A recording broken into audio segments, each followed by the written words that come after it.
Muy buenas tardes a todos y perdonad este pequeño retraso que hemos tenido, pero hoy se han juntado mil cosas. En primer lugar, como muchos sabéis, ha habido mucha niebla en muchos aeropuertos y Blanca ha perdido su primer avión y acaba de llegar hace exactamente 5 minutos, justo. O sea que vamos con el agua al cuello. Casi no hemos podido ni comentar nada, pero bueno, va a salir genial, estoy seguro. Y va a salir genial porque tengo aquí a Antonio Vázquez, que lo ha organizado todo de manera espectacular y siempre hace que todo esto funcione muy bien. Y porque también está Blanca Vargas, que es la gestora de la vocalía de Dermofarmacia, que siempre está para darnos una mano y ayudarnos. Así que fantástico. Os quería pedir primero disculpas porque este webinar estaba calendarizado para septiembre, pero que debido a la cantidad de webinars que organiza el Consejo, pues teníamos una saturación de fechas y se decidió trasladar a principios de octubre.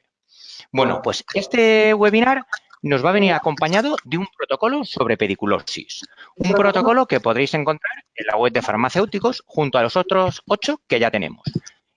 Este protocolo, ¿cuándo lo vais a recibir? Pues seguramente o a finales de esta semana o a principio de la siguiente. Y este protocolo se unirá a los que ya tenemos de dermatitis atópica, acné, fotoprotección, dermatitis seborreica, hiperpigmentación, rosácea, alopecia y celulitis. Muchas veces me habéis dicho que era muy complicado encontrar pues los protocolos en Portal Pharma, ¿no? Pero ahora ya tenemos nuestra nueva web, tenemos nuestra nueva casa online, que es farmacéuticos.com, ¿no? Darse de alta es súper fácil. Cuando entréis, en la parte superior encontraréis una pestaña que dice Conectar. Y ahí os podéis registrar, tanto si ya estabais registrados en Portal Pharma como si sois nuevos. Y yo os aconsejo que os registréis, porque todo el contenido que hay dentro de farmacéuticos es vuestro, es de todos los farmacéuticos. Y no hay nada que nos haga más ilusión que se utilice. Bueno, ¿y cómo llegamos a los protocolos estos de los que os estoy hablando? Pues mira, llegamos fácil. En la página principal de farmacéuticos hay una pestaña que se llama farmacéuticos y ahí hay un desplegable. Así que si clicáis en vocalías, luego veréis que aparecen todas las vocalías y clicáis en Dermofarmacia y aquí podéis acceder a toda la información que tenemos. Vídeos de tu farmacéutico informa, webinares, documentos y también los protocolos de actuación. Así que espero que los consultéis, que los veáis y que los disfrutéis, ¿no? Porque son herramientas que hacemos para vosotros. Luego, os cuento más cosas de la vocalía referente a este mes de octubre. En este mes de octubre tendremos otro webinar.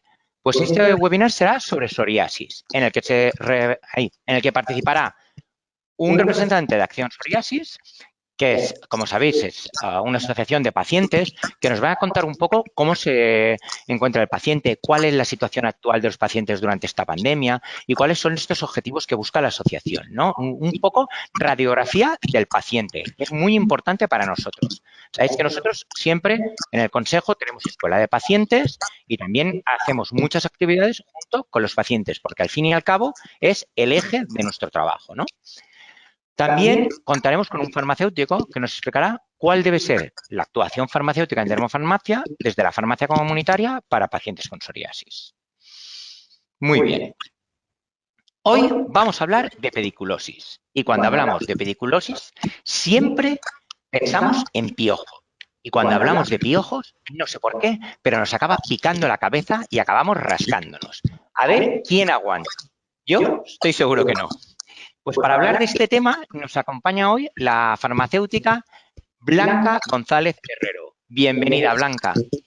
Hola Tomás, ¿qué tal estáis? Muchas gracias por haberme invitado a esta webinar y nada, que estoy encantada de estar aquí y muy encantada también de poder participar en los protocolos de la vocalía de Dermofarmacia con mis compañeros, con los que además aprendo mucho, o sea que doblemente agradecida.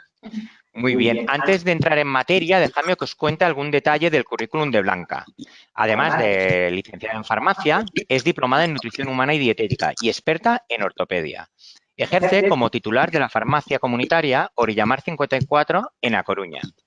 Su pasión y su conocimiento por la dermofarmacia le ha llevado a ser vocal del Colegio de A Coruña, un colegio muy activo en la realización de impactantes campañas sanitarias, tanto a nivel escolar como con asociaciones de pacientes y con medios de comunicación. En estas campañas de divulgación sanitaria, Blanca participa de forma activa tanto en su diseño como en el desarrollo. Si queréis conocer más sobre estas campañas, os animo a seguir al Colegio de A Coruña en sus redes sociales. A nivel de la vocalía nacional, además, Blanca forma parte del grupo de trabajo de elaboración de protocolos, que tan brillantemente dirige nuestra compañera Virginia Ortega. Así que desde aquí, Blanca, quiero agradecerte el excelente trabajo que realizas en el grupo de protocolos. Pues nada, lo dicho, agradeceros la oportunidad que me dais de participar, el contacto con mis compañeros, que es maravilloso, este protocolo que se hizo en colaboración también con el vocal de Albacete y de Vizcaya, y a Virginia, que siempre es de muchísima ayuda. Muchas gracias a vosotros y a todos los que hoy comparten un tiempo con nosotros también. En mayo de 2020 escribiste un artículo que tuvo gran repercusión sobre piojos, que se titulaba Alerta Piojos para el grupo Vocento y se publicó en varios de sus periódicos. Tuvo muchísima repercusión y aparte tuvimos mucho feedback de este artículo. Luego también te he visto hablar, Blanca, de piojos en la televisión. Has participado en la elaboración del protocolo de actuación farmacéutica en pediculosis de esta casa. Y ahora estás aquí para resolver todas nuestras dudas sobre piojos. Está claro que estamos ante una experta en pediculosis. Blanca, para empezar, me gustaría que nos explicases qué es la pediculosis y qué nos podemos encontrar. Bueno, pues la pediculosis es una ectoparasitosis producida por un parásito obligado y que es un insecto hematófago, es decir, es una parasitación de la superficie de la piel del humano producida por un parásito que desarrolla todo su ciclo vital en el humano y que se alimenta de su sangre. Puede llegar hasta 1 miligramo de sangre al día, se alimenta durante varias veces y al hombre lo parasitan 3 tipos de piojos. Los 3 tipos son el piojo del cuerpo, el piojo de la cabeza y el piojo del pubis. Lleva muchísimo tiempo esta relación, lleva mucho tiempo parasitando el piojo al humano y esto ha hecho que evolucionen y sufran cambios en su morfología e incluso en su ciclo para adaptarse a su huésped. De hecho, el piojo de la cabeza y el piojo del cuerpo son 2 piojos de la misma especie que visualmente nos parecen iguales, pero están especialmente adaptados a su hábitat dentro del humano. El piojo de la cabeza no lo vamos a encontrar en otra zona que no sea cuero cabelludo y cabello. Y en el caso del piojo del cuerpo ha llegado a adaptarse hasta a los hábitos del humano. Pone sus huevos en la ropa, los adhiere a las prendas de ropa y va varias veces a alimentarse a la piel del humano. Hasta tal punto llega esta especificidad que no vamos a encontrar a estos piojos fuera de sus hábitats. Y tiene mucha importancia, ya no solo a nivel sanitario, sino que incluso los investigan antropólogos, arqueólogos, y gracias al piojo del cuerpo, por ejemplo, han podido determinar cuándo el hombre empezó a vestirse. El piojo del pubis, que es el tercer piojo que parasita al humano, lo hace en esa zona, en la zona del vello púbico y las zonas de alrededor. Morfológicamente ya es diferente porque no es de la misma especie y visualmente es más redondeado, recuerda a un cangrejo, de hecho en inglés de forma coloquial se le llama así, y tiene unas pinzas como más robustas. En este caso, como os decía, parasita, su hábitat es el vello púbico, las zonas de alrededor como muslo, bajo vientre, aunque también se puede encontrar en pestañas, en cejas, pero bueno, lo que realmente preocupa en la oficina de farmacia, lo que nos llegan más dudas en realidad es sobre la pediculosis de la cabeza, que es una enfermedad endémica porque afecta a la población mundial. Tiene una incidencia en países desarrollados entre un 1 y un 15% y en edad escolar se llega a estimar hasta un 25%. Y se estima sin estar muy claro porque no siempre se comunican las infestaciones. No es una patología que nos tenga que preocupar más allá de la sintomatología, que es muy molesta, del picor intenso y la ansiedad que puede provocar en las familias. Muy bien, Blanca. Me gustaría saber si, además de la infestación y la sintomatología asociada a la pediculosis, alguno de estos parásitos que la producen pueden ser vectores de otras enfermedades. Por ejemplo, muchas veces se habla de que si las ladillas van asociadas a enfermedades de transmisión sexual. Esto, que se comenta y que se habla mucho, ¿es verdad? ¿Es un bulo? Pues el único que es vector de enfermedades es el piojo del cuerpo, pero este piojo en nuestra sociedad, en nuestro entorno, es muy raro encontrarlo. Aparece solo en situaciones de hacinamiento y de falta de higiene muy extremas. Hablamos de casos como guerras o catástrofes naturales en campos de refugiados. O sea que no es normal encontrarlos en nuestro entorno, pero en este caso sí que puede ser vector de enfermedades como tifus, fiebre recurrente, fiebre de las trincheras.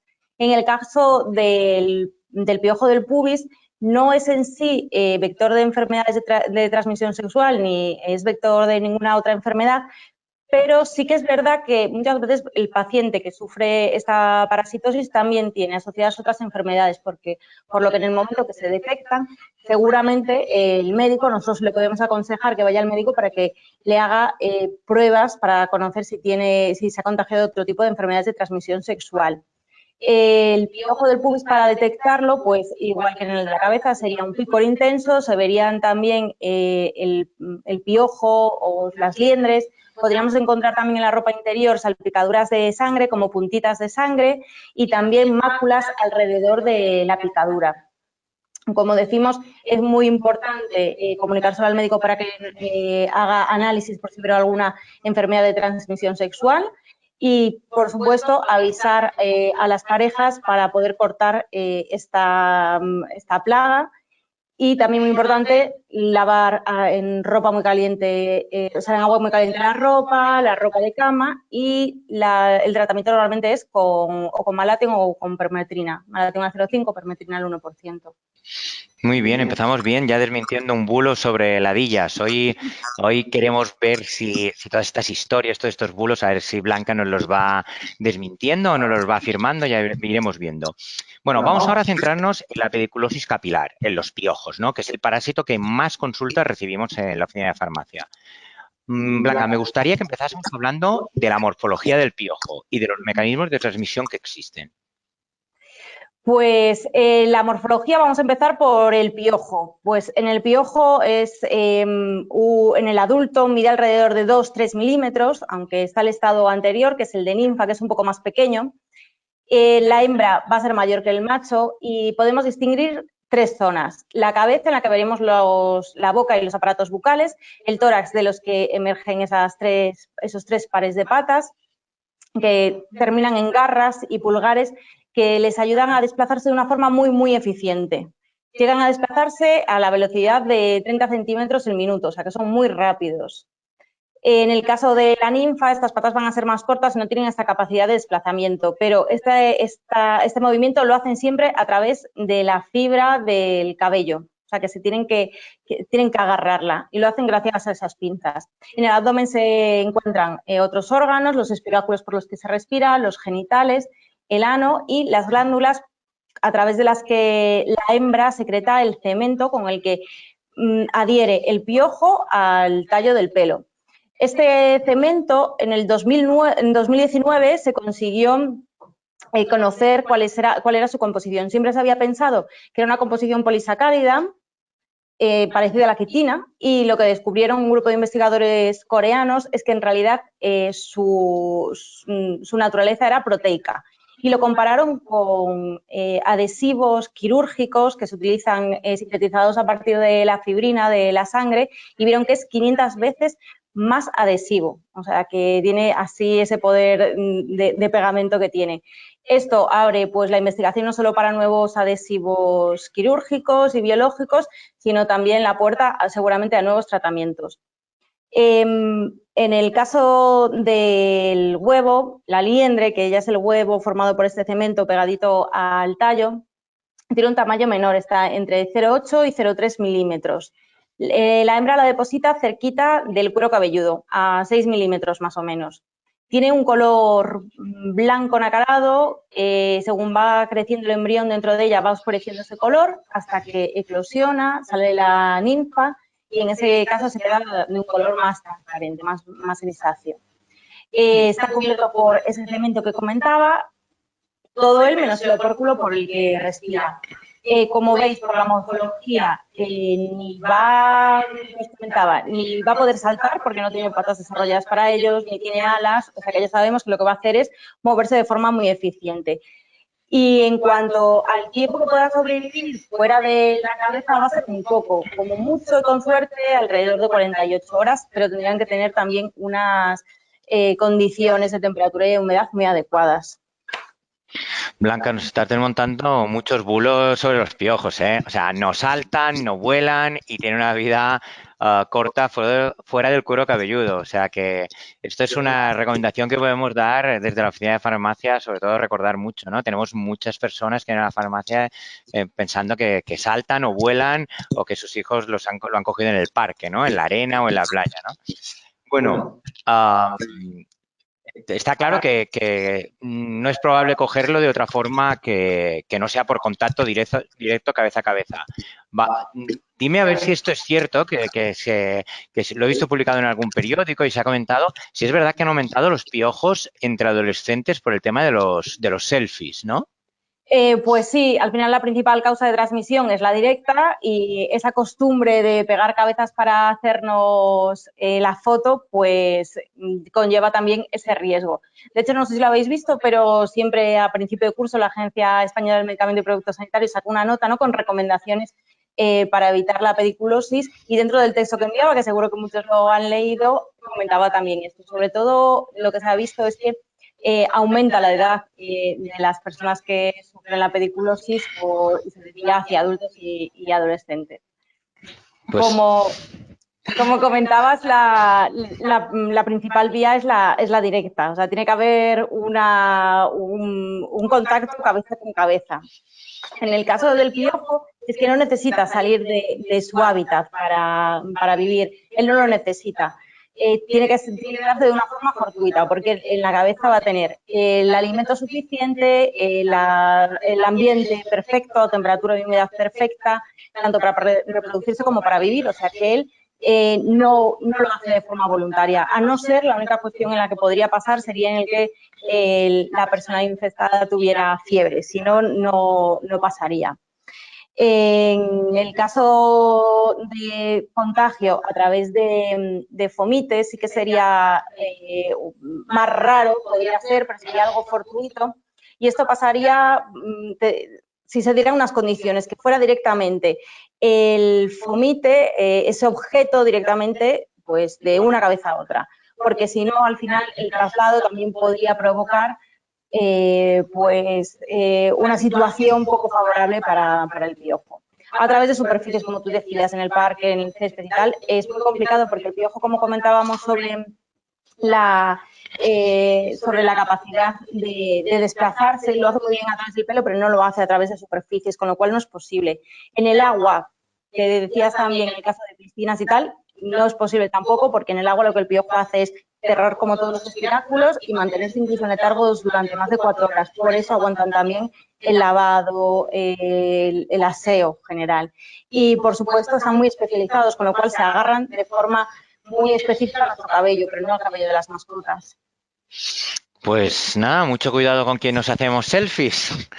Ahora también otra cosa que he oído, que es que a ver si existe diferencia a la hora de coger piojos entre sexos, edades, incluso razas, porque hay otro comentario que se oye bastante, que es que la raza negra tiene menos probabilidades de coger piojos que la raza blanca. ¿Esto es verdad o es otro bulo?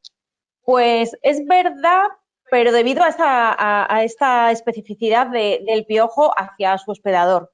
Entonces, si el piojo en nuestro entorno ha evolucionado para agarrarse de forma muy eficiente a un pelo liso, más fino, incluso el cabello afro y el rizado tiende a ser de una forma, si viéramos un corte transversal, elíptica. En cambio, el más liso de todos, por ejemplo, el de la raza asiática, sería redondeado. Entonces, él tiene la capacidad de adherirse pues al que está en su entorno. Por eso seguramente se ven menos infestaciones en personas de raza negra. En el caso de edades, pues seguramente la mayoría de las chicas tienen el pelo largo y eso hace que sea más posible el contacto directo. Y en edades, pues seguramente por la relación, los niños se relacionan de forma más pegada. Pero bueno, es verdad que con el tema de confinamiento hemos visto que en el colegio, la que guarda más distancias de seguridad, pues no se han producido tantos contagios. O sea que ahí también nos sirven para reafirmar lo que siempre decimos de que ni vuelan ni saltan. Bueno, Blanca, es hablar de piojos y a mí ya me pica la cabeza, ¿eh? Y aunque el picor y el rascado sabemos que son signos característicos de los piojos, me gustaría que nos hablases un poco de la sintomatología y de qué problemas podemos tener derivados de una infestación por piojos. Bueno, la sintomatología, pues como tú dices, es el picor, pero es verdad que muchas veces puede ser asintomática o que ese prurito tarde en aparecer. A veces tarda semanas en aparecer. Entonces, cuando lo encontramos, cuando aparece este síntoma, a veces ya es tarde y hay una infestación más grande. ¿Qué pasa si pica y hay prurito? Pues que va a haber rascado y el rascado sí que puede producir ciertos efectos secundarios, ¿no? En la piel van a aparecer problemas relacionados con ese rascado, como son la escoriación, los eczemas. Debido a esto puede llegar a sobreinfectarse y podemos encontrar incluso adenopatías occipitales, retroauriculares. Y, por supuesto, el picor es tan intenso que puede llegar hasta a producir dificultades para dormir. Ostras, pues hay más dificultades, puede producir más problemas de los que en un principio podemos pensar. Y, y antes de hablar de tratamientos o de acciones que podamos realizar un poco para prevenir una infestación, por favor, me gustaría que nos explicases un poco el ciclo de vida del piojo y por qué es tan importante conocerlo. Bueno, es importante, como se dice en la guerra, ¿no? Conoce a tu enemigo para vencerlo o algo así. Pues esto es importante porque tenemos que saber qué tratamiento va a ser el adecuado según el estadio de la infestación, según lo que vayamos detectando, saber que tenemos que reaplicar los tratamientos y esto se entiende si conocemos su ciclo vital. Si empezamos a explicarlo desde el día cero, que es en el momento en el que el huevo se deposita en el tallo del pelo, veremos que en esa fase de huevo y de liendre estará durante 7 días.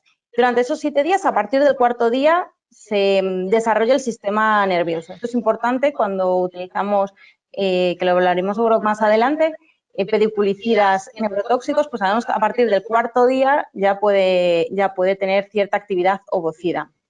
Pues después de esos 4 días se sigue desarrollando hasta el 7.º día, donde eclosiona y aparecerá el piojo más joven, que es la ninfa, que va a pasar por 3 estadios, por 3 mudas. Esta ninfa, como dijimos antes en la morfología, es igual que el piojo adulto, pero más pequeño. Así que sus patas también son más pequeñas y sus garras también, con lo cual se desplazará con mucha dificultad. Va a ser difícil que se produzca una transmisión de una ninfa. Va a ser complicado porque se va a mover poco. Además, la ninfa necesita alimentarse más veces incluso que un adulto, por lo que también va a sobrevivir incluso menos que el adulto fuera de su huésped. Más o menos en el día 16 ya podemos decir que es un piojo adulto y en este momento ya tiene diferenciación sexual. Ya hay un macho y una hembra que copularán. La hembra estará fecundada y sobre el día 16 ya podrá poner huevos. Tenemos que saber que el ciclo vital del piojo dura alrededor de 32 días, así que si al día 16 empieza a poner huevos, son otros 16, 30 o 30 días y dura, pues serán como 14, así que puede llegar a poner hasta 120 huevos. Por eso es tan importante hacer una detección temprana y empezar a tratarlo cuanto antes. Bien, bien. Pues ahora que tenemos ya claro el ciclo del piojo, hay bueno, estarás de acuerdo conmigo que los farmacéuticos hablamos mucho de piojos, damos muchísima información en la farmacia, pero seguimos teniendo un montón de preguntas, ¿no? O sea, muchos padres, sobre todo los primerizos, vienen con un montón de dudas sobre si sus hijos realmente tienen piojos, ¿no? A veces nos dicen que han revisado el pelo a sus hijos y que solo han visto liendres, otras veces que solo han visto piojos, otras veces que solo uno o dos piojos, ¿no? Incluso a veces que vienen y dicen, mira, no tiene ningún piojo, pero como sus amigos tienen y el mío se rasca, pues dame un tratamiento, ¿no? O sea, vamos a ver, ¿cuándo se considera que hay una infestación? ¿Cómo se detecta? ¿Y cuándo hay que tratarlo? Muy bien, bueno, pues decimos que hay una infestación cuando detectamos piojo vivo, liendre viable también, que tenemos que recordar que la liendre viable es la que la hembra ha depositado a 6 milímetros del cuero cabelludo, o sea que si encontramos una liendre mucho más separada del cuero cabelludo, seguramente no sea viable. Otra pista que nos puede dar para saber si la liendre es viable o no es también su color. Decíamos que si ya tiene un color grisáceo y no es brillante, pues seguramente ya sea una liendre de una infestación anterior. Otra de las pistas que nos pueden dar es que si la cogemos y la intentamos explotar entre los dedos, si es una liendre viable, explotará y si no, no notaremos nada. Y la sensación, si la tocamos, es como un granito de arena. Es verdad que habitualmente es más fácil ver liendres que piojo, porque bueno, siempre hay en las infestaciones muchas más liendres, como acabamos de contar, que piojos. Aún así, es muy importante, pues eso, insistir en cómo hacer la detección y que hay que distinguir las liendres de otro tipo de residuos que podemos encontrar en el cuero cabelludo, pues caspa, remanentes de otros productos, dermatitis seborreica, líquen simple plano, la propia suciedad, arena, pétigo, puede haber presencia de otros parásitos que no sean los piojos, incluso podemos encontrar vainas de queratina. Todo esto, ¿cómo lo diferenciamos? Pues además de su forma y todo lo que hemos contado, por lo difícil que es retirar las liendres. Decía que es muy importante entonces explicar a los pacientes cómo se debe hacer esa detección. Y para el proceso lo mejor es hacerlo con una liendrera metálica, que tiene que tener unas características. Pues eso, mejor que sea metálica, mejor que las púas estén microacanaladas y con una separación inferior de 0,3 milímetros, que es lo que decíamos que podía llegar a medir la liendre. Tenemos que tener muy buena luz cuando lo hagamos. Tenemos que prestar especial atención a la nuca y detrás de las orejas, que es las zonas donde más se esconde el piojo. Mejor aún si ponemos una toalla blanca sobre los hombros para ir viendo lo que se puede ir desprendiendo. Utilizar acondicionador o mojar el pelo para ayudar a arrastrar tanto la liendrera como para que el piojo se mueva de una forma mucho más lenta y podamos visualizarlo. Porque en cuanto abramos y separemos el cabello, el piojo va a salir huyendo porque tiene fotofobia, o sea que se va a ir a esconder seguro. Durante el proceso hay que procurar siempre limpiar muy bien el peine para que no se quede nada y podamos ir viendo también todo lo que vamos retirando. Y como decía antes, es mucho más fácil encontrar las liendres que el piojo. Entonces, decimos que hay una infestación, pues hemos encontrado, como decía antes, el piojo vivo, la ninfa o si hay liendre y picor. Entonces, en esos casos es cuando tratamos y también cuando comunicamos a convivientes y compañeros para que también empiecen a revisar sus cabezas.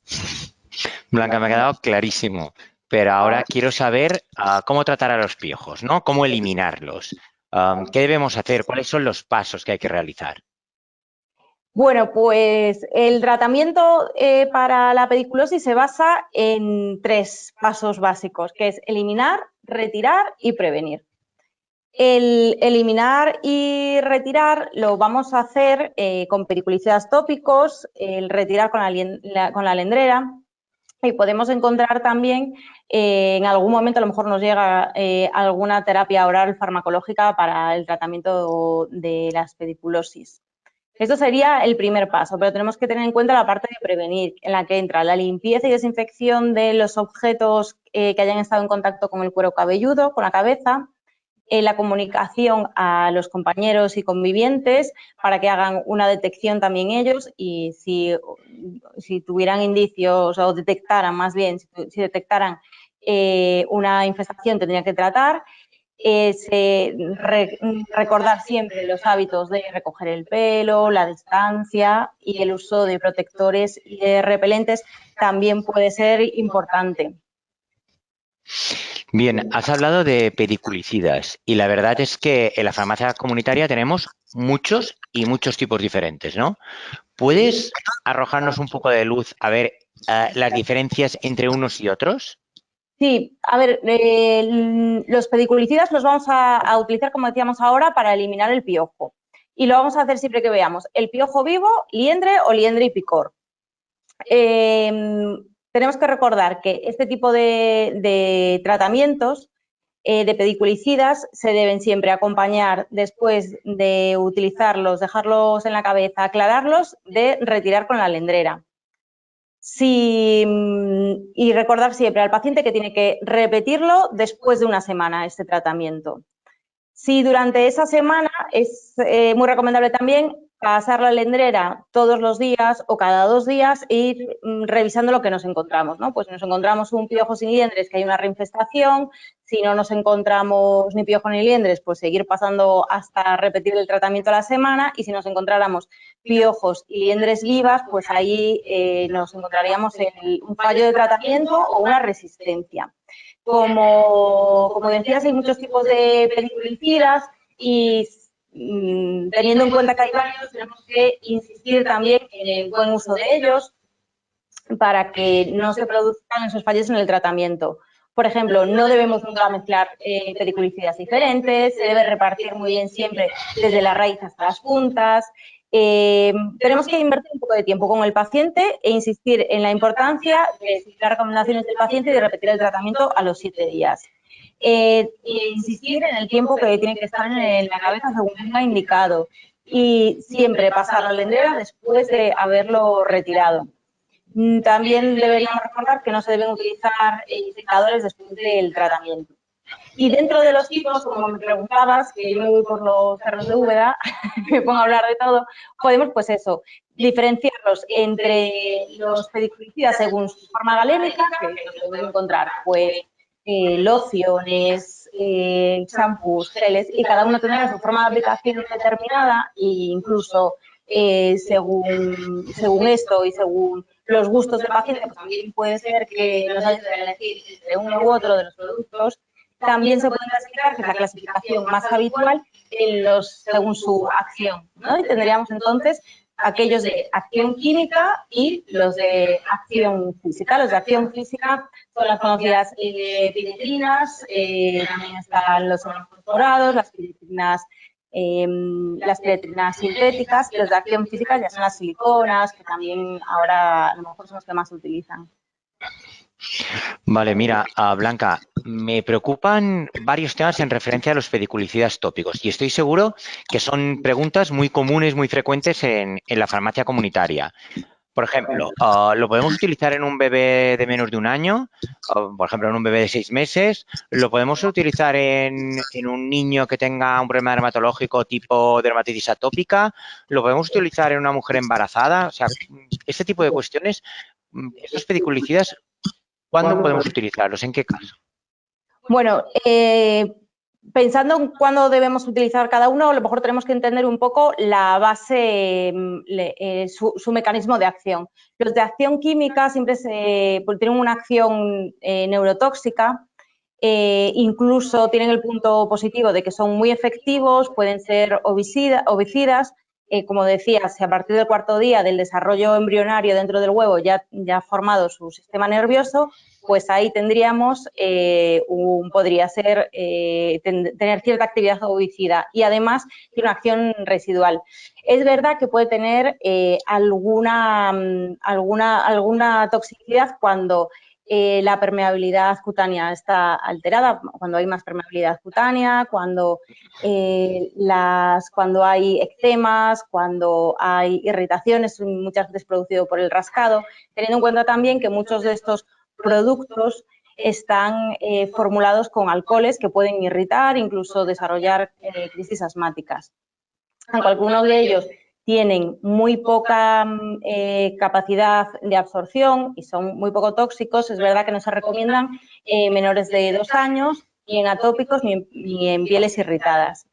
Dentro de estos de acción química, sin liarme mucho, tenemos las piretrinas naturales, que ya están en desuso porque son muy poco estables, son poco estables y son muy alergénicas. La permetrina, que esta sí que se considera el tratamiento de primera elección por la OMS, pero no se utilizarían, como hemos dicho, en esos casos.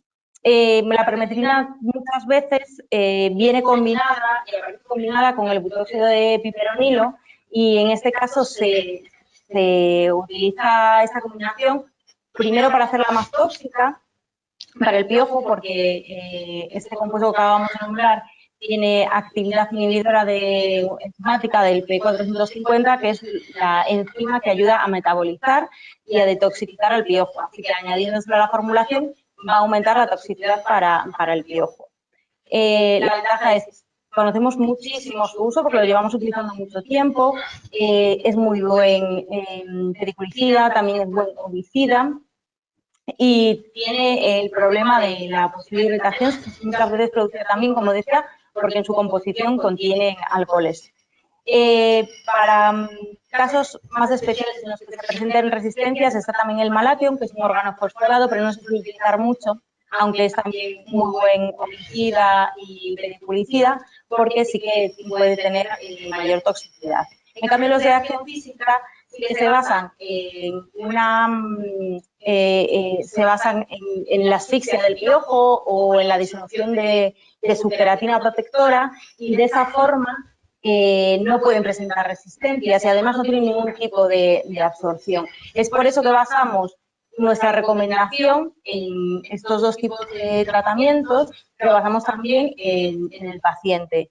Tenemos el algoritmo de actuación en el protocolo de actuación y aquí vamos a ver, pues eso, que si es una persona que no tiene asma, no tiene eczemas, es mayor de 2 años, pues no está embarazada, nos podríamos ir a la permetrina. En el embarazo hay veces que se recomienda porque es categoría B, pero es verdad que yo creo que la recomendación mejor es irnos a una silicona porque vamos a estar más seguros.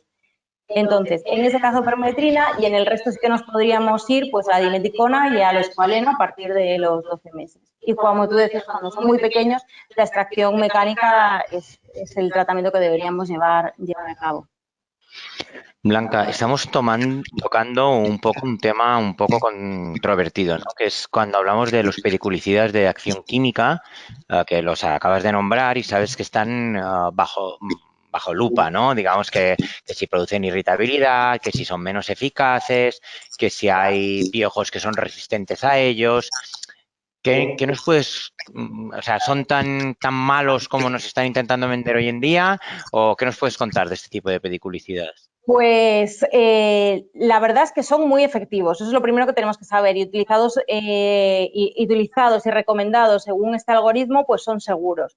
Es verdad que, como os comentaba antes, el contenido en alcohol de muchas lociones pues puede ser irritativo y también desencadenar episodios de asma, y tampoco los deberíamos recomendar en menores de 2 años. Hablando sobre todo de la permetrina, sí que las permetrinas naturales son más alergénicas y el malathion tiene mayor absorción, pero la permetrina tenemos muchísima experiencia de uso, conocemos además muy bien que tiene una toxicidad muy baja por su baja absorción y tener siempre claro esas excepciones en atópicos, pieles irritadas con eczema, menores de 2 años, embarazo y asma.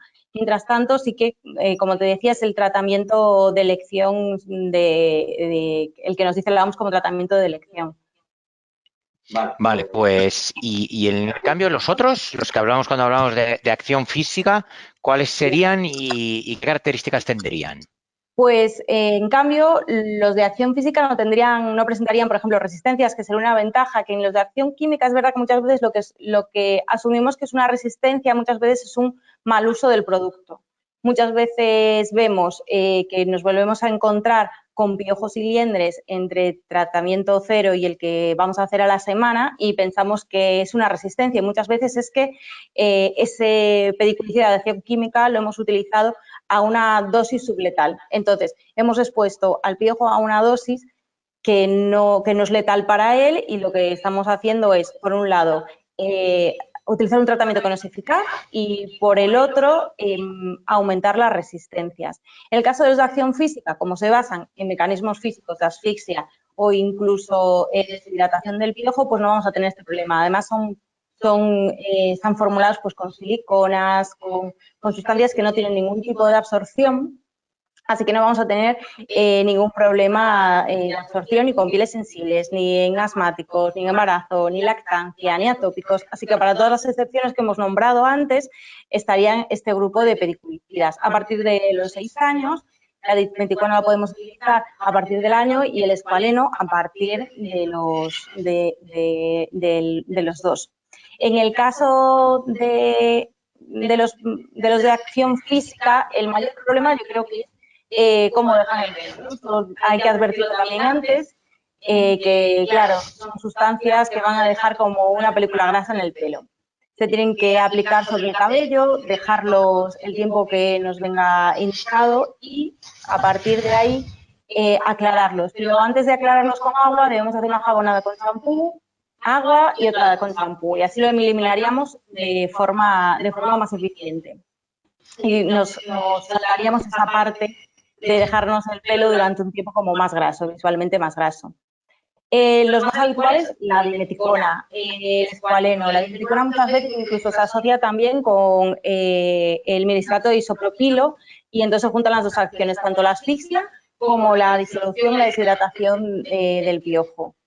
Y hay alguno como el 1,2-octanediol que incluso se utiliza como repelente. Dentro de estos podríamos nombrar los aceites esenciales, pero es verdad que están un poco en los dos mundos, porque hay bibliografía que los sitúa dentro de la acción física por esa especie de asfixia y taponamiento de los espiráculos, pero muchos otros hablan de que estos aceites esenciales tienen sustancias bioquímicas como el terpirenol, que tendría más bien una acción neurotóxica, así que estos estarían un poco en medio. Pero Blanca, estos aceites esenciales están un poco en controversia, ¿verdad? Porque, a ver, por un lado, la OMS no los contempla como una alternativa, pero por otro hay como una tendencia a usarlos. ¿Qué crees tú cuál es tu opinión al respecto? ¿Crees que son eficaces? ¿Crees que les falta evidencia científica? Sí, efectivamente lo que vemos es que hay una tendencia de consumo. No hay una evidencia, no podemos equiparar la evidencia que hay con el uso de estos aceites con la de los pediculicidas que hemos hablado de acción química, como las permetrinas o las dimeticonas que hemos hablado en los de acción física. Sí que empieza a haber algunos estudios, pero son muy pequeños, son pocos, como para decir que tienen evidencia científica. Así que creo que debido a esta tendencia de consumo habrá cada vez más estudios sobre ellos, se investigará más y creo que se abrirá una puerta hacia el tratamiento de la pediculosis con aceites esenciales. Pero ahora mismo es cierto que no podemos hablar de evidencia científica, aunque parece prometedor el estudio de ellos. Tenemos otro tema son los que también se ha hablado en alguna ocasión de tratamientos, lo has comentado al principio de todo, cuando empezamos a hablar, has tocado el tema de tratamiento oral. ¿Nos puedes dar alguna pincelada, explicarnos algo sobre esto? Sí, el tratamiento oral seguramente, a lo mejor no lo vemos nunca, pero es importante que conozcamos que puede existir, por si alguna vez lo vemos, que sepamos que existe. Se basa en el uso del trimetopril sulfamethoxazol y en este caso, este que es un antibiótico, lo que hace es que nosotros lo tomamos por vía oral, el piojo se va a alimentar de nuestra sangre y al alimentarse va a adquirir pues ese medicamento que nosotros tenemos en sangre en vía sistémica y este antibiótico va a matar su flora bacteriana. Esta flora bacteriana, gracias a ella, él obtiene la vitamina B y también por uno de sus compuestos se va a alterar la síntesis de los folatos, con lo cual vamos a conseguir ese efecto pediculicida a través de, en realidad, de ese efecto antibiótico. Los problemas que tienen es que no está recogido en ficha técnica, este uso, lo veis si lo en algún momento siempre con prescripción médica. Al ser un medicamento, pues no está exento para nada, está claro, de efectos secundarios, entre los que podemos pensar muchos, pero sobre todo tenemos que pensar también en el aumento de las resistencias bacterianas por el uso masivo de antibióticos. Entonces, bueno, no será un tratamiento muy habitual, pero es importante que conozcamos que también se le puede dar este uso a este medicamento. No, muy interesante, creo que no es, como tú has dicho, una cosa que vayamos a ver que sea común, pero sí que es importante tener este conocimiento, ¿no? Siempre vamos a ir aprendiendo cosas nuevas, ¿no? A ver, ya nos ha quedado claro un poco cómo tratar la pediculosis y cuáles son los diferentes tratamientos. Ahora, lo que queremos saber es cómo prevenir estos piojos, ¿no? Esto tenemos muchas consultas de decir, o sea, vienen los padres a Francia y dicen, no hay nada, ¿qué tengo que hacer para que mi hijo no nos coja? Ya lo ha cogido 3 veces este año. O sea, ¿cómo prevenimos? Bueno, pues en la prevención hay muchos puntos que podemos destacar y en los que tenemos que trabajar también mucho con nuestros pacientes. A lo mejor el primero puede ser que no debemos tratar cuando no hay una infestación activa. Antes lo comentabas tú, ¿no? Hay gente que al niño le pica la cabeza y su compañero tiene piojos y aunque él no lo haya detectado ya le quiere tratar. O hay un miembro en la familia que tiene piojos y tratamos a todos. Pues lo primero es no hacer tratamientos si no se detecta esta infestación activa, porque si no podemos aumentar las resistencias. Aunque es cierto que en España no hay conocimiento de estas resistencias, pero bueno, se podría dar si lo utilizamos de forma más indiscriminada. Es importante también recordar que debemos utilizar, pues como me preguntabas antes, tratamientos con evidencia científica. Si nos dejamos llevar por remedios caseros y tratamientos que no tienen eficacia, pues a lo mejor pues no estamos tratando de forma adecuada la infestación, se pueden producir reinfestaciones, fallos de tratamiento, con lo cual también es importante utilizar tratamientos con evidencia científica y es lo que tenemos que recomendar también desde la farmacia. Tenemos que, en cuanto detectemos la infestación, tratar cuanto antes. Ya veíamos antes que en el ciclo vital del piojo, pues que se reproducen y ponen muchos huevos a lo largo de su vida, o sea que es importante coger cuanto antes esa infestación. Tenemos que preocuparnos e instruir sobre el uso correcto de los pediculicidas, sobre el tiempo de aplicación, la forma de aplicación, si lavar el pelo antes, si no. Cada uno tiene su forma de aplicación según la forma galénica, según el activo que contienen y tenemos que invertir ese tiempo con el paciente para que lo tenga claro, estar insistiendo también en que debe repetir, yo creo que sea cual sea el tratamiento, porque 100% o 90% herbicidas no es ninguno, que se repita el tratamiento siempre a la semana. Instruye también en el peinado con lendrera, cómo se debe hacer, la buena luz, cómo actuar según lo que encontremos, como hemos comentado antes.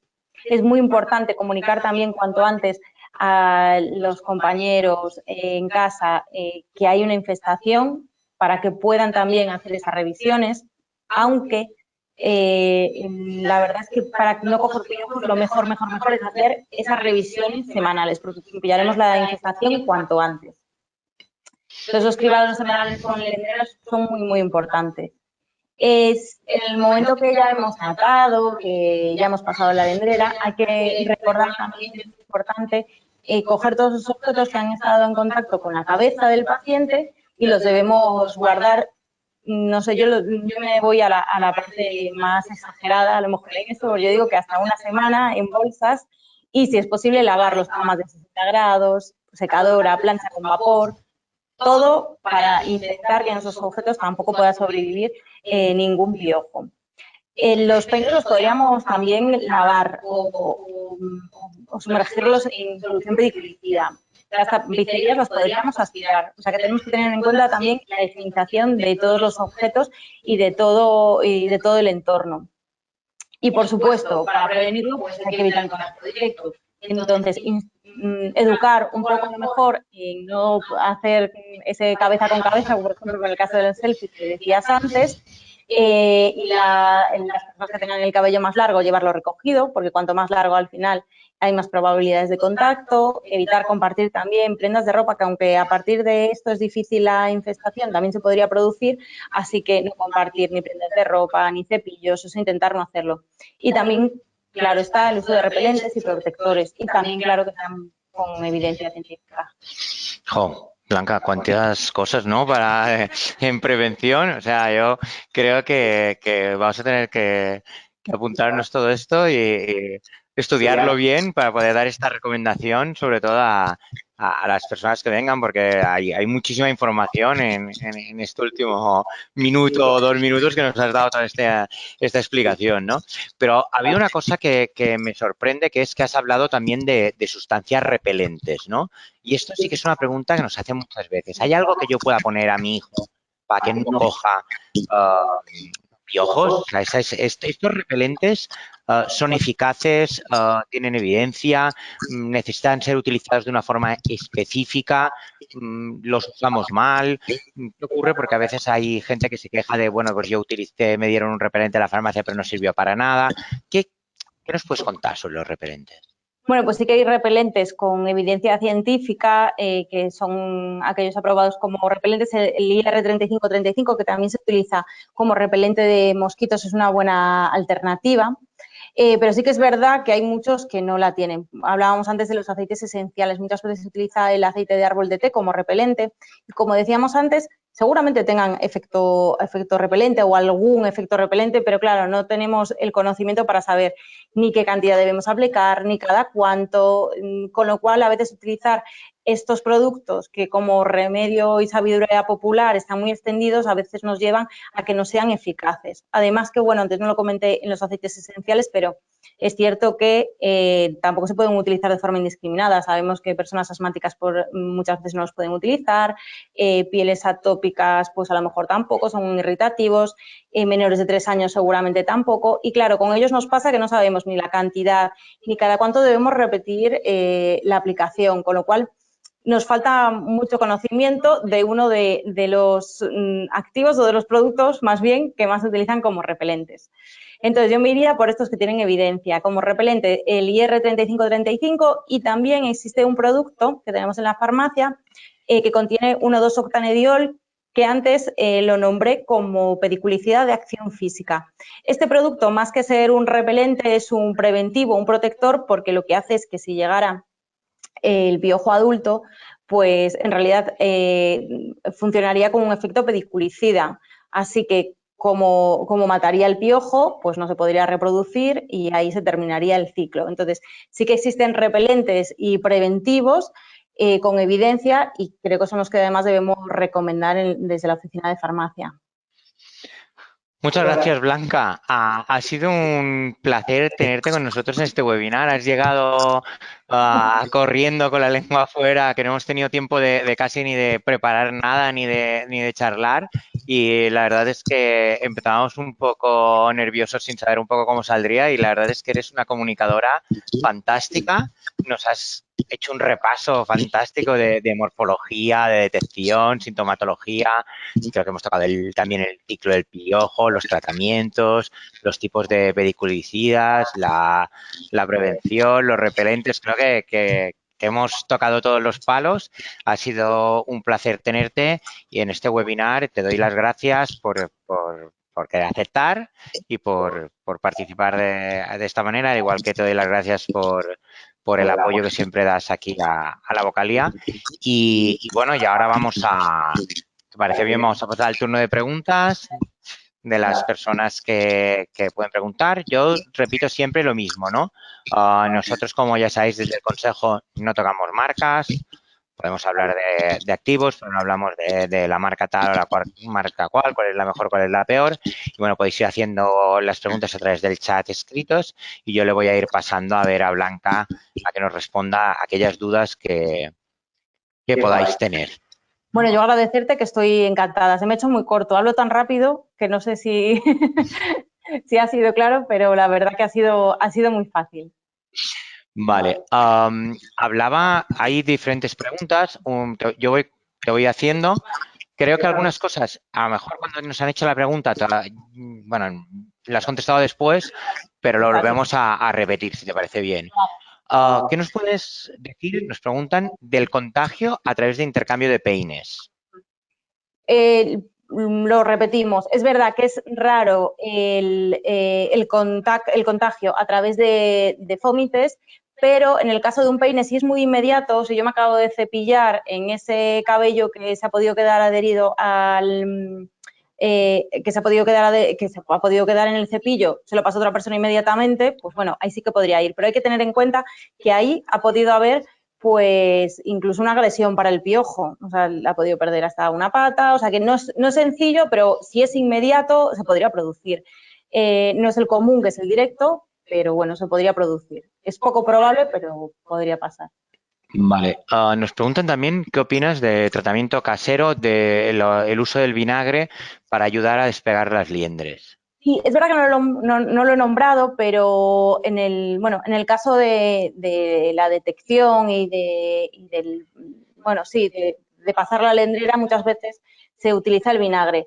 Creo que la proporción es 2:1 con agua, o sea, 2 de agua, 1 de vinagre, y no tiene ningún efecto, eso sí que hay que insistir, no tiene ningún efecto a nivel pediculicida. Sí que ayuda a despegar la liendre. Entonces hay gente que lo utiliza, pero tenemos que dejar claro que no mata el piojo, porque hay gente que lo utiliza pensando que sí que tiene un efecto pediculicida y simplemente es para despegar la liendre.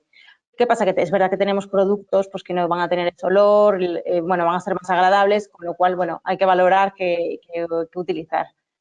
Bueno, aquí hay una pregunta que me hubiera gustado hacértela, una parte de la pregunta que dice, ¿cuánto tiempo tiene que estar el producto en el cabello y hay que envolverlo en film? Pero sobre todo me hubiera gustado preguntarte, porque a veces es verdad que tenemos algunos productos en la farmacia que es en 3 minutos y listo. Y da como la sensación de decir, ¿es tan efectivo o debemos recomendarlo un poco más de tiempo? Porque hemos pasado, yo me acuerdo cuando hace años era como poner un cuarto de hora o incluso le dejaban por la noche con la permetrina, toda la noche con la permetrina, el gorro y toda la noche con la permetrina. Hoy en día hay algunos productos que ya vienen sin gorro, que vienen directamente, que se aplican directamente. Pues es verdad que cada uno de los tratamientos se aplica pues según las instrucciones según las instrucciones que aparezcan en el fabricante. Pero yo sí que en esto siempre tiro por la precaución y siempre tiendo a recomendar más tiempo del que nos ponen, al menos 10 minutos. Y después, con gorro, sin gorro, el lavado antes o después, eso sí que ya tenemos que seguir las instrucciones del fabricante. El tiempo, sobre todo, creo que ahora son muy reducidos en aquellos que contienen, yo creo que tengo alguno que es de 1 minuto, que contienen siliconas, con lo cual además el contacto con el cuero cabelludo no va a ocasionar ningún problema, no hay problemas de absorción, de irritación, así que va a ser vamos a estar más seguros si lo dejamos un poco más de tiempo que si al minuto lo retiramos. Sí que es importante insistir también en que esté muy bien repartido el producto. Vale. Luego también nos pregunta, bueno, aparte de esto hay un montón de mensajes de súper bien explicado, qué claro, eres una crack, gran comunicadora, y tenemos aquí un montón de mensajes que te dan la enhorabuena. Hablaban también, bueno, de este tema, vuelve a haber varias preguntas sobre el vinagre, al 8% como tratamiento. Bueno, creo que hayas especificado que para dar un poco, soltar la liendre sí, pero como tratamiento pediculicida no. Luego nos hablan a ver si podríais hablar sobre pacientes institucionalizados. Ay, perdón, es que como es tan pequeña y si existe el contagio masivo posible o el tratamiento preventivo por rutina. La verdad que no está recomendado en general por el tema de las resistencias. Entonces, como prevención en esos casos, lo mejor sería utilizar la detección, el peinado, las medidas de separación, de distancia. Eso sería realmente lo mejor, porque utilizar pediculicidas cuando no se necesitan y cuando no hay una infestación positiva, pues ya lo decíamos al principio, no se debe hacer. Vale, nos preguntan si se podrá volver a ver este webinar. A ver, este es como todos los webinars. Todos los webinars que hacemos en el Consejo se pueden volver a ver. Y como os he explicado antes, los podéis encontrar en 2 sitios. Uno es en la página web del Consejo, yendo a la vocalía de Dermofarmacia. Allí tenéis todos los webinars que hemos hecho y si no, también los podéis buscar por el título del webinar directamente en YouTube. O sea, ¿cuándo se podrá ver? Pues normalmente entre Antonio Vázquez y Carlos Martín, que son los técnicos del Consejo que se encargan de montarlo y organizarlo y poderlo subir, pues se tarda más o menos alrededor de una semana. O sea que me imagino que a mediados de la semana que viene, pues lo tendremos. Más preguntas. Vamos a ver, me preguntan por qué no... mira, me preguntan siliconas y secador de pelo, si se puede usar.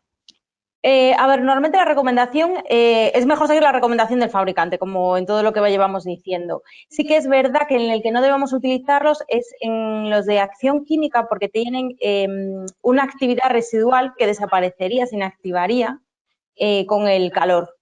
En el caso de siliconas, si al final la mayoría la retiramos al cabo, pues lo que decíamos, unos cuantos minutos la retiramos, pues no tendrían problema. También tendríamos que mirar que fueran productos que no contuvieran alcohol y fueran una fuente de calor.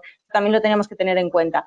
Pero sobre todo como recomendación para que no se inactive el tratamiento y podamos aprovechar esa capacidad de actividad residual en los de acción química, en las permetrinas. Y bueno, el Malathion también hay formulaciones con ella en la farmacia.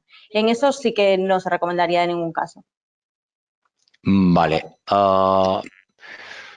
Otra pregunta es si cuando, por ejemplo, los niños cogen piojos, ¿no? Y luego, pues sabemos que tenemos que esperar 7 días a volver a hacer el tratamiento, ¿no? Porque durante esos 7 días, digamos que se terminarán de abrir los huevos, saldrán, pero no tendrán capacidad de reproducción, ¿no? Como te has explicado. Vamos a ver, durante estos 7 días, ¿tenemos que evitar que los niños vayan al cole? ¿O los tenemos que tener en casa o los podemos llevar al cole? ¿Cuál es esta pregunta que nos hacen? Porque si los tratas los puedes llevar al cole. O sea que lo que hay que hacer es tratarlos lo antes posible con pediculicidas, entonces ahí sí que los trataríamos y después, pues como comentabas, al final si quedan las liendres, los huevos, no serían capaces de producir una infestación, incluso las ninfas, si eclosionara alguna en medio tampoco sería posible, así que no habría por qué no llevarlos al cole. Otro tema que nos están preguntando es si es eficaz cortar el pelo. O sea, si, oye, pues pues le cortamos el pelo a la niña que tiene el pelo largo, pues así será, no cogerá tanto piojo, o le cortamos el pelo así será más fácil el tratamiento. Un poco a ver qué opinas de esto. Bueno, es cierto lo que decíamos, que el pelo largo, y por eso recomendamos recogerlo, pues al final incrementa la posibilidad de contacto directo. Entonces, bueno, siempre es una posibilidad, pero creo que con los activos que tenemos, cortarle el pelo, pues a lo mejor no es necesario. Es verdad que, claro, nos va a facilitar el paso de la lendrera también, nos va a facilitar la identificación, pero vamos, yo no llegaría a ese extremo. Me parece ya como algo, es verdad que si está rapado al cero, pues no lo va a coger seguro.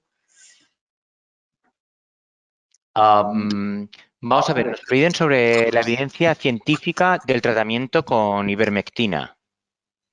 La verdad que aquí no lo he incluido porque aquí en España no existe no existe la especialidad con ivermectina. Sería un poco un tratamiento farmacológico oral como el que hablábamos, bueno, no igual porque es otro tipo de principio activo. Y la evidencia está un poco cogida con pinzas también porque al no ser el uso habitual, pues tampoco está muy claro la dosificación que tendríamos que hacer y más en el caso de niños. Entonces, bueno, está ahí un poco en entredicho. Además, como en España tampoco hay esta especialidad para uso oral, pues la cogería así un poco por pinzas, sí. Vale, otra pregunta que nos hacen es que por qué no se pueden usar o por qué no se recomienda el uso de permetrinas en asmáticos. Sobre todo, casi todo, o sea, que se cree en realidad que las crisis se pueden desarrollar más por el alcohol que pueden contener las fórmulas que por la propia permetrina. Pero sí que es cierto que como sí que se ha dado algún caso, pues por precaución ya en asmáticos no lo recomendamos aunque no contengan alcohol. Pero se cree que seguramente lo que produjo y lo que puede producir la crisis en el asmático es que esa loción contiene alcohol. Vale, y otro tema que nos preguntan es si podías explicar si se pueden utilizar los desenredantes o se pueden utilizar productos, digamos, que ayuden a pasar la liendrera y cuándo se tiene que aplicar este producto. Se pueden utilizar para ayudar a pasar la lendrera perfectamente en el momento de detección, por ejemplo, pues está muy bien o mojarlos o utilizar algo que nos ayude a pasar tanto la lendrera como a visualizar el piojo que se va a mover mucho más lento. O sea que sí que podríamos utilizar un acondicionador si queremos. Vale, perfecto.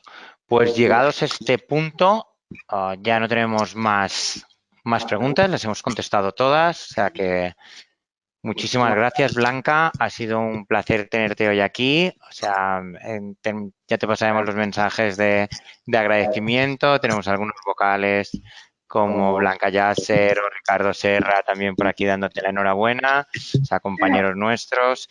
Así que muchísimas gracias por todo y ya lo vamos a dejar aquí y nos vemos en el próximo webinar que será sobre psoriasis, os informaremos, pero posiblemente o casi seguro que será el 21 de octubre.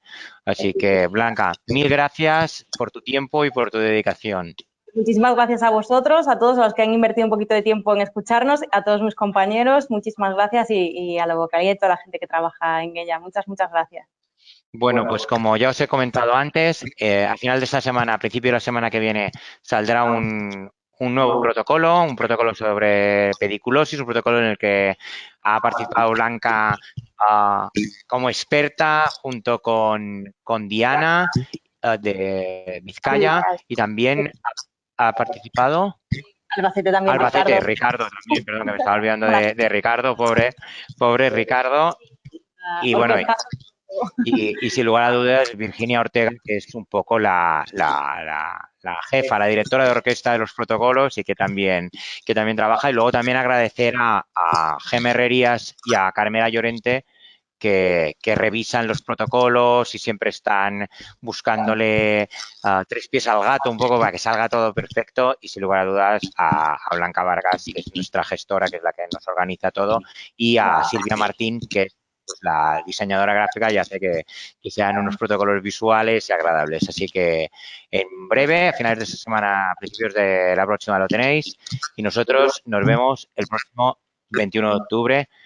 Y un tema importante, mañana hay otro webinar sobre precios de referencia muy interesante. Lo va a dirigir el vocal de industria y yo creo que va a tocar un tema muy importante sobre que nos afecta a todos los farmacéuticos de farmacia comunitaria. Así que para los que estéis interesados en este tema, mañana allí estaremos. Así que adiós a todos. Chao. Hasta luego.